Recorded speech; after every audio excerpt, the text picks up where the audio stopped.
Today's our last day in Silverton, and we're gonna do a few tours and museums before we go.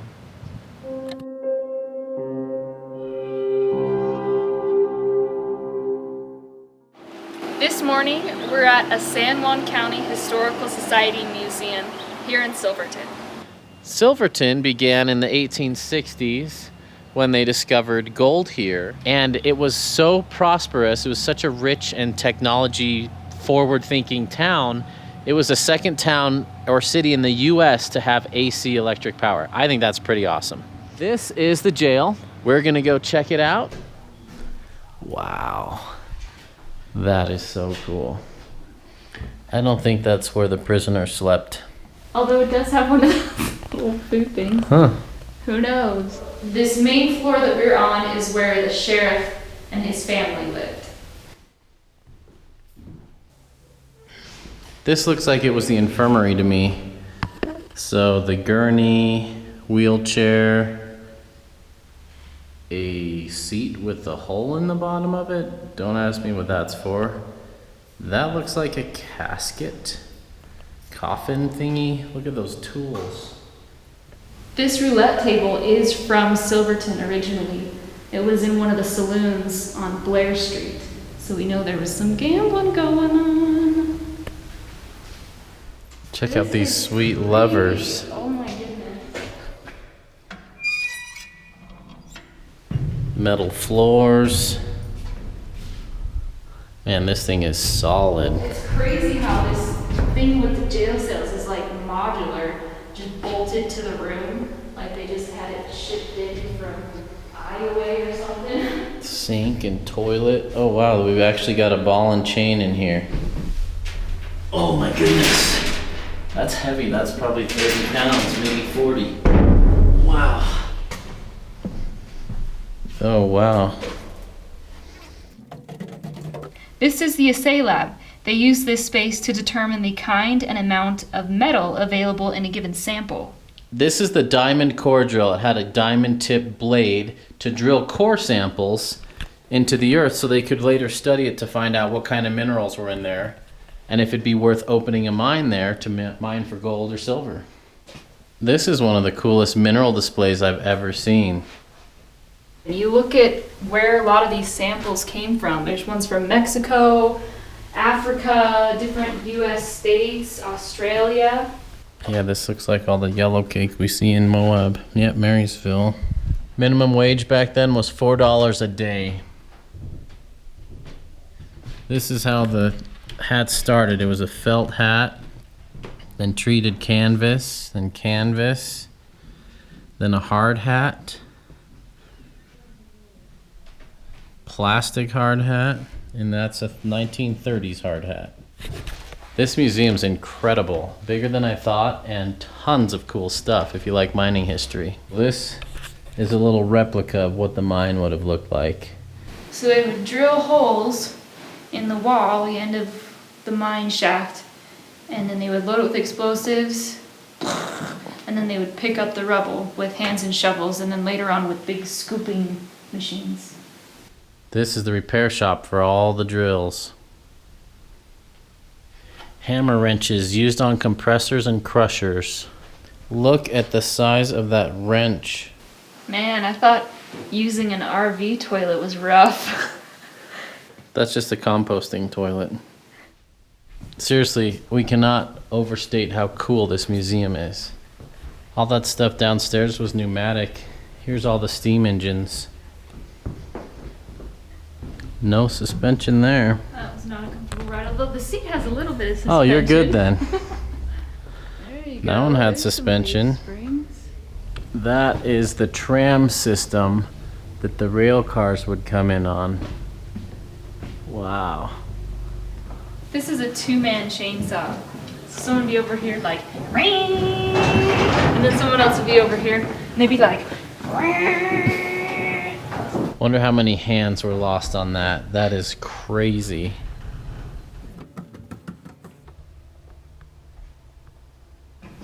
Now here's the GoPro.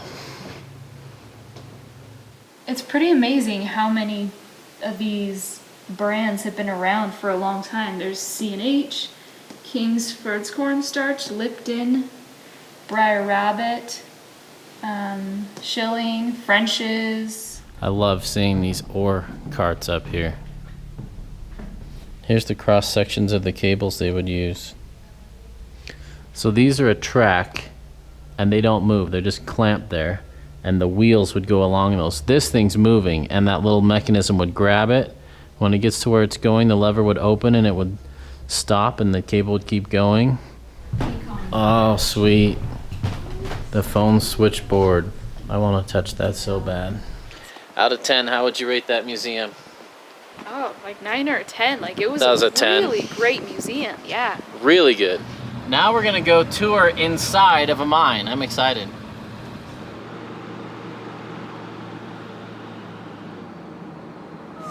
Am I doing it right? Sure. Sure. Put my hand. Do I look good? Something like that. Well, the outfits smell authentic. I feel legit. Feels like someone's been sweating in this thing for hours.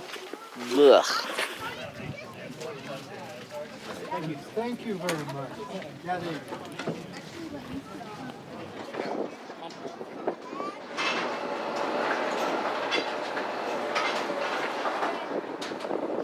Wow, that's low.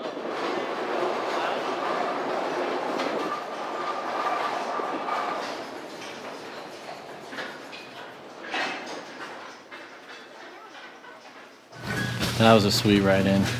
What's crazy is how much it feels like a Disneyland ride. All right, But it's the real deal. Train's gonna be leaving, so it's gonna make some noise.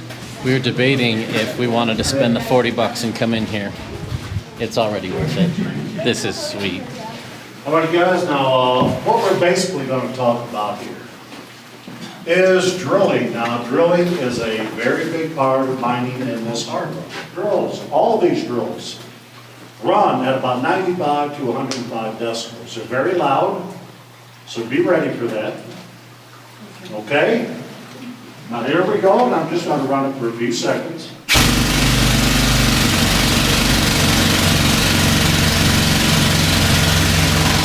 Okay, now that just gives you an idea. We would have 10 to 14 drills operating. They're going to be in different areas, going to be working several drifts in. Okay, now also we wouldn't have this electric light. That's been put in so you folks feel a little more comfortable about being down here. Now it's pitch black down here. Each man has his own cap light. That's all you've got to work with. That drill was awesome. Now what we have here, this is called a raise. Now a raise is a vertical tunnel. This was put in for transportation only. This was not a vein. The sole purpose of this raise was to give access to that second level from this level.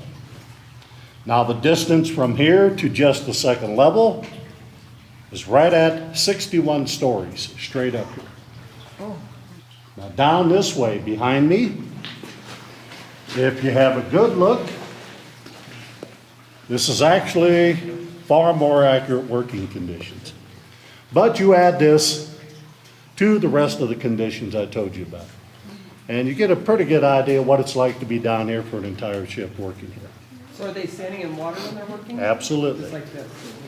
Okay, this is your emergency escape route from the second level.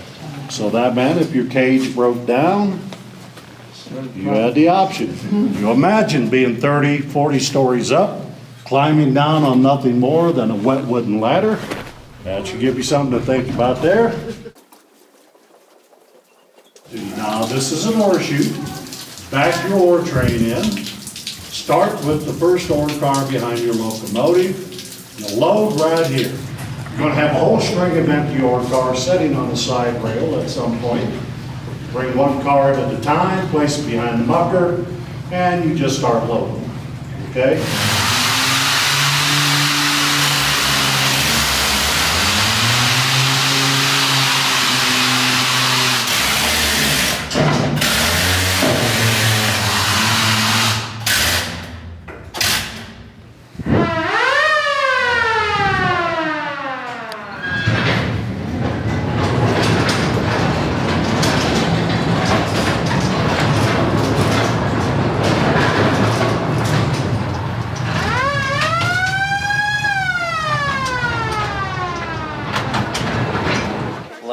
ho. That was so cool. It was cool to hear about past mining practices. He talked a lot about modern practices too. It was really, really fascinating. And that train ride was so fun. You know how lawyers make you sign waivers and you always have to wear your safety belts and everything? Well, this mine was no joke. You needed that jacket and you needed that hard hat. That was less improved, but I actually liked that it was less improved. It wasn't all safetied up, and there was old, huge gauge wire running down there. Anyway, that was the real experience. Now let's get the heck out of this town. I'm ready to get back down to lower elevation where the weather isn't so volatile. Silverton was cool, but I'm done. I'm ready to move on. Those guys make way more money hauling tourists in and out of there than they ever did hauling gold out of there. Silverton has been such an interesting town. It's asleep until 10 a.m., then it's bustling until about 4 p.m., and then it goes to sleep again. Just spending time in town is cool for about a day, but then there's not really much else to do. So highly recommend getting off-road, getting up in the mountains, and checking out the other surrounding towns, but it's a quirky, interesting little town. And I would say that Ouray and Telluride were more like what I was expecting Silverton to be like. I just kind of thought the three of them all kind of had the same personality, but Silverton has a very different feel. But it's cool, you know, that's what we're doing, is we're exploring, and it was a cool and a kind of an interesting stay here, but we're excited to move on. One of the best things about having your house with you is you can leave and move whenever you want. We're kind of sick of this area, and we were planning on leaving in like 7 more days, but we're ready to go now. This rain has been depressing. So we're on 550, which is a sketchy road, up to Ouray or Ouray or Uri. We don't know how to say it yet, and everyone thinks they know how to say it, and they all say it differently. It is beautiful, but don't look down because the cliffs are way sketchy. There is no shoulder on the side over there. It's like white line and then cliff. I'm so glad I'm not coming the opposite direction. That would be a little bit nerve-wracking.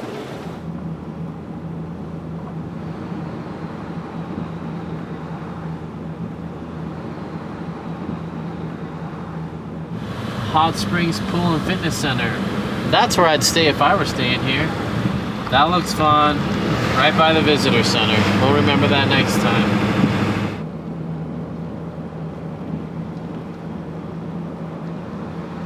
We don't know where we're spending the night tonight, but we do know that we're out of food, so we just went to Walmart and we're stocking up.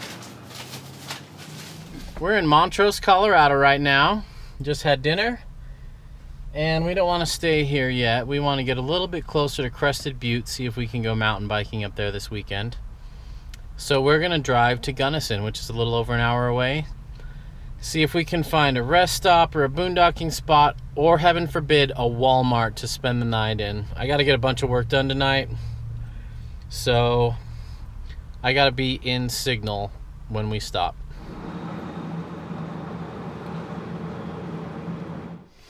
Well, we are stopped for the evening, and where we're parked, we're going to sleep tonight. And I'm not going to tell you where it is. You're going to have to find out in the next episode.